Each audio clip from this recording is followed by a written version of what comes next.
ইসলাম হচ্ছে দ্বীনুল ফিতরা, স্বভাব সুলভ ধর্ম। এইখানে মনে মানে না এরকম কোনো বিধান আল্লাহ দেয়। 7 নাম্বার হচ্ছে দ্বীনুল ইলম, এটা জ্ঞানের ধর্ম, জ্ঞানের উপর প্রতিষ্ঠিত।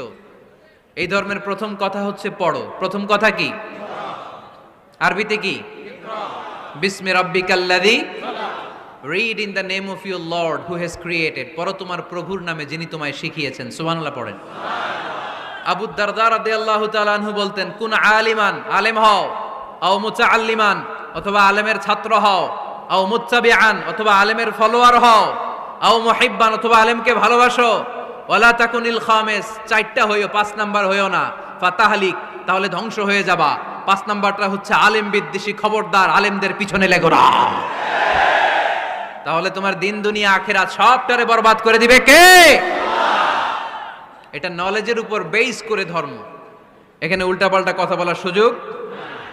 হিন্দু ধর্মে একটা নিয়ম আছে, শুধু ব্রাহ্মণরাই বেদ, রামায়ণ, মহাভারত এগুলো ধরতে পারবে, নিম্ন বর্ণের হিন্দুরা ধরতে পারবে না। আমাদের ইসলামে এগুলো আছে। কোরআন শুধু আমরাই ধরতে পারবো, আপনারা পারবেন না। অনেকে এরকম বলে যে আলেমরা কোরআন ধরবে, অন্যরা ধরতে পারবে। তো কেউ যদি আপনারে বুঝায় খবরদার কোরআন ধরা যাবে না, এটা আলেমরা ধরবে, তোরা ধরতে পারবি না, মানবেন কথা? এই তো বাঘের বাচ্চার মতো উত্তর। দাঁড়িয়ে বলবেন কোরআন সবার। আমি আরবি বুঝি না, আমি বঙ্গানুবাদ করে কোরআন বুঝবো, কোরআনের দাওয়াত করবো, চিল্লা এখন ঠিক কিনা? বাল্লিগু আন্নি ওয়ালাউ আয়া, প্রত্যেকেই প্রেরণার বাণীবাহকের কাজ করতে হবে। যতটুকু জানি পৌঁছে দিব। আমি বেশি জানি তো আমি বেশি বেশি ছড়াবো। আপনি জানেন শুধু লা ইলাহা ইল্লাল্লাহ, এইটাই আপনি ছড়ায় দিবেন, ঠিক কিনা? কেউ যদি বলে কোরআন পড়া যাবে না, ধরা যাবে না, এটা বুঝা পড়া আলেমদের কাজ, শুনবেন না। ক্ল্যারিটি, গোজামিল নাই, কোনো গোজামিল নাই। আমি যদি কোরআনের আয়াত ভুল পড়ি, আমরা ধরতে পারবেন না। আপনি কোরআনের আয়াত ভুল পড়ছেন, হুজুর ঠিক করে নেন, আমি ঠিক করে নেব, ঠিক কিনা? কোনো গোজামিল নাই। আল বুদুহ, জল জলে সূর্যের মতো আল্লাহ ইসলামকে রেখে দিয়েছে। আলহামদুলিল্লাহ পড়েন। এই ইসলামের বিজয়কে কেউ ঠেকায় রাখতে পারবে? ইসলামের বিজয়ের অংশীদার আমরা হতে চাই, এই ইসলামকে আমরা মানতে চাই। কতক্ষণ? বুঝলা গেছি। ইসলাম মানবো কতক্ষণ? ইসলাম মানবো কোনখানে? এটা কার ধর্ম? নাকি শুধু আমাদের? এটা হিন্দুদেরও ধর্ম, বৌদ্ধদেরও, খ্রিস্টানদেরও, আস্তিকদেরও, নাস্তিকদেরও। হিন্দুরা মানে না তো আমরা কি করব? ইসলাম কি শুধু আমার বাপদাদার সম্পত্তি? যে কেউ ইসলামে ঢুকতে চাইলে আমাদের দরজা তার জন্য খোলা আছে না নাই? হিন্দু যদি বলে কালিমা পড়বো, দরজা খোলা না? খ্রিস্টান যদি বলে মুসলমান হব, দরজা খোলা না? আস্তিক যদি বলে, নাস্তিক যদি বলে আস্তিক হতে চাই, তার জন্য সুযোগ আছে না নাই? কিন্তু আপনি চাইলে ইহুদি হতে পারবেন না, জানেন? চাইলে ইহুদি হওয়া যায় না। ইহুদি হতে হয় বাই বর্ন, জন্মসূত্রে ইহুদি হতে হয়। তাও আপনার মা হতে হবে ইহুদি, আপনার বাবা ইহুদি কিন্তু মা অন্য ধর্মের, তাইলে আপনি দুনিয়াতে আসলে আপনি ইহুদি হবেন? কত বড় ডাকাইত, খেয়াল করছেন? কেউ চাইলে ওদের ধর্মে ঢুকারও সুযোগ নাই। কিন্তু ইসলামে কি এগুলো আছে? কথা বলেন। আল্লাহ নিজের পরিচয় যখন দিয়েছেন, আল্লাহ কি বলছে? আমি মুসলমানদের রব, আমি মুত্তাকিদের রব, টুপিওয়ালাদের রব, দাড়িওয়ালাদের রব। তিনি বলেছেন রব্বুল আলামিন। কি বলেছেন? রব্বুল আলামিন, আমাদের রব্বুল আলামিন। পড়েন, রব্বুল আলামিন, আমাদের রব্বুল আলামিন। কে দিয়েছে আকাশ নদী অবাক প্রকৃতি, কে দিয়েছে ঘুমন্ত রাত মিষ্টি প্রভাতী, কে গড়েছেন আকাশ মাটি অবাক প্রকৃতি, কে দিয়েছে ঘুমন্ত রাত মিষ্টি প্রভাতী। বিশ্ব নিখিলকার ইশারার ক্ষমতার অধীন, বিশ্ব নিখিলকার ইশারার ক্ষমতার অধীন। রব্বুল আলামিন, আমাদের রব্বুল আলামিন। পড়েন, রব্বুল আলামিন, আমাদের রব্বুল আলামিন। সুবহানাল্লাহ পড়েন। তার মানে আল্লাহর পরিচয় হচ্ছে তিনি রব্বুল আলামিন। সুবহানাল্লাহ পড়েন। আবার বিশ্বনবীর পরিচয় যখন আল্লাহ কোরআনে দিলেন, আল্লাহ বললেন ওয়ামা আরসালনাকা ইল্লা রাহমাতাল লিল আলামিন। সুবহানাল্লাহ পড়েন। I have sent you as a mercy for the entire universe. নবী গো, আমি আপনাকে গোটা বিশ্বের জন্য রহমত করে প্রেরণ করেছি। কোন সুবহানাল্লাহ। আল্লাহ কি বলেছেন? রাহমাতাল লিল মুত্তাকিন, শুধু মুত্তাকিদের জন্য তিনি রহমত।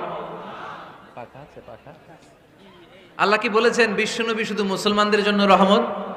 আল্লাহ কি বলেছেন? রাহমাতাল লিল আলামিন। তাহলে এটা উমুম, এটা সবার ধর্ম, এখানে সবার অধিকার আছে। চিল্লায় বলতে হবে, ঠিক কিনা? ইসলামের কয়টা বললাম? চারটা। 5 নাম্বার বৈশিষ্ট্যের নাম হচ্ছে আত-তাইসির। আত-তাইসির, আওয়াজ করে বলেন, 5 নাম্বার বৈশিষ্ট্যের নাম। আপনাদের কষ্ট হচ্ছে? আর অল্প কয়েক মিনিট কষ্ট করা যাবে? আর 5 মিনিটে বাকি 5টা বলে দেই। হ্যাঁ,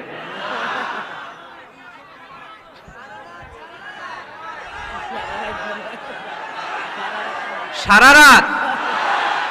রাত আপনারা থাকেন, আমার একটু জায়গা করে দিন এদিক দিয়ে। আমি এমপি সাহেবরে নিয়ে এদিক দিয়ে চলে যাব।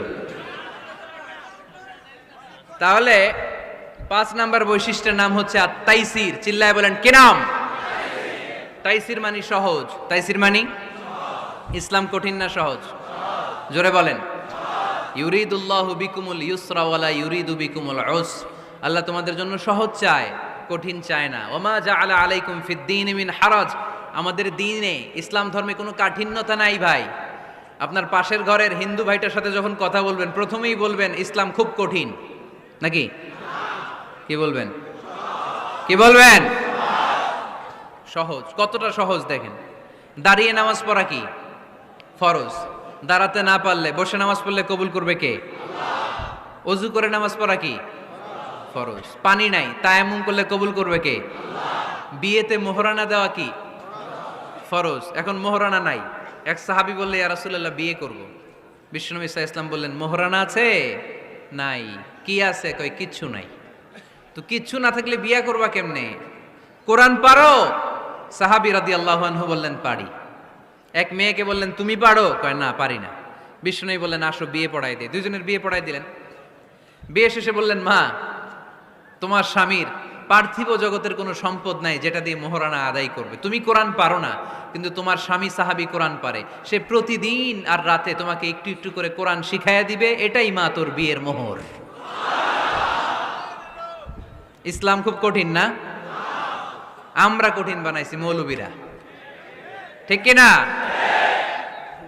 কেউ যদি ইসলামকে কঠিন ভাবে আপনার কাছে উপস্থাপন করে, বাঘের বাচ্চার মতো দাঁড়িয়ে বলবেন, লা ইউকাল্লিফুল্লাহু নাফসান ইল্লা উসআহা। আল্লাহ সাধ্যের বাইরে কারো উপর কোনো নিয়ম চাপায় দেয় না। জোরে কোন ঠিক কিনা?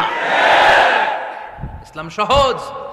এতদিন করে কঠিন বানায় রাখছে আপনাদের কাছে, কঠিন কঠিন করে প্রেজেন্ট করেছে ইসলামকে। কঠিন বানাইছে আর কিলাকিলি শিখাইছে। কিলাকিলির দিন শেষ। আর আমরা কিলাকিলি করতে চাই না, আমরা চাই ঐক্য। চিল্লায় বলো, ঠিক কিনা?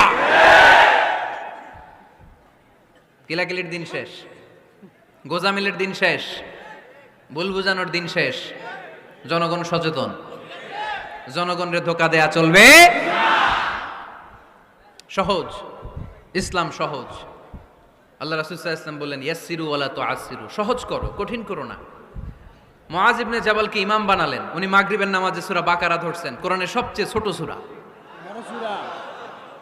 হ্যাঁ, বড় সূরা। বড়? কত বড়? 286 আয়াত। অনেক বড় সূরা। তাহলে মাগরিবের নামাজে যদি এটা ধরে, পিছনে হচ্ছে কর্মচারী সাহাবী যারা খেজুর বাগানে কাজ করতেন। এক সাহাবী রাগে নামাজ রাইখা চলে গেছে। রাগে নিজে নিজে একা একা বারান্দায় নামাজ পড়ে বিশ্বনবীর কাছে বিচার। Direct action, action action, indirect না। এটা কি অ্যাকশন? ডাইরেক্ট বড় হুজুরের কাছে যে বলে, ইয়া রাসূলুল্লাহ কেমন ইমাম পাঠাইছেন, মাগরিবে বাকারা দিয়া ধরছে। বিশ্বনবীর চেহারাটা আগুনের গোলার মতো লাল হয়ে গেল।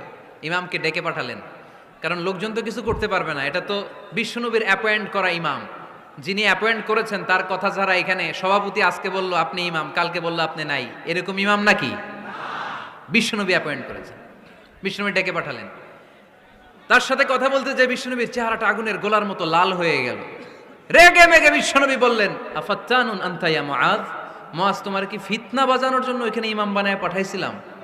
খবরদার, যখন মানুষের ইমামতি করবা, ইদা আম্মাল তুমি যখন ইমামতি শুরু করবা, ফালিউখাফফিফ, সেজন্য সালাতটারে ছোট করে, সেজন্য বড় না করে। ফাইন্না ফিহিমাল মারিদ ওয়াল মুসাফির, কেননা তোমার পিছনে অনেক মুসাফিরও দাঁড়াইতে পারে। আমি যাচ্ছি এখান থেকে আরেক দিকে, দেখলাম মাগরিবের নামাজ শুরু হয়েছে, ভাবলাম সফর যেহেতু শুরু করছি, নামাজের সময় নামাজটা পড়েই যাই। তো আমি ঢুইকা দেখি বাকারা দিয়ে ধরছে উনি, তা আমি পড়তে পারবো? বিষ্ণু বললেন তোমার পিছনে মুসাফির দাঁড়াতে পারে, মারিদ অসুস্থ দাঁড়াতে পারে, জাল হাজা হাজতওয়ালা লোক দাঁড়াইতে পারে। ছোট করে নামাজ পড়ায় মুআজ, ছোট করে, ইয়াসসিরু মুআজ, দোহাই লাগে ইসলামটারে সহজ করে রিপ্রেজেন্ট করবা। ওয়ালা তুআসসিরু, কঠিন করো না। বাশশিরু, সুসংবাদ দিও মুআজ, ওয়ালা তুআসসিরু, কঠিন করো না। সুবহানাল্লাহ পড়েন। তো এই হাদিসগুলো থেকে আমরা কি বুঝলাম? সহজ না কঠিন? আর কোনোদিন কেউ কঠিন বললে শুনবেন? আওয়াজ করে বলবেন ইসলাম সহজ, চিল্লায় বলেন ঠিক কিনা?